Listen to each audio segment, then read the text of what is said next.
Penampilan Krisdayanti saat manggung di Malang, Jawa Timur mendapat komentar dari anaknya, Amora Lemos akibat gaun yang ia kenakan. Melalui DM, Amora Lemos memberikan komentarnya pada gaun yang dikenakan Krisdayanti. Dalam konser di Malang tersebut, Krisdayanti tampak mengenakan gaun model press body berwarna hitam kombinasi putih. Gaun yang dipakai Krisdayanti juga terdapat rumbai di bawah sehingga membuat baju tersebut terlihat meriah.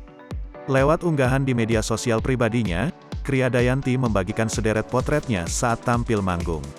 Ada hal menarik di momen tersebut, ternyata penampilan Krisdayanti berhasil mencuri perhatian publik.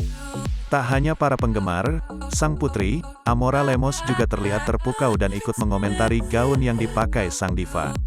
Dalam unggahan, Krisdayanti tampil energi dengan menyanyikan lagu, Send My Love, to Your New Lover, milik Adele. Kata Amora, "Your dress it's cute, kasih nggak ya? Gemes Amora udah gadise," tulis Krisdayanti. Tak sedikit, netizen memberikan komentar positif dan memuji penampilan Krisdayanti di unggahannya.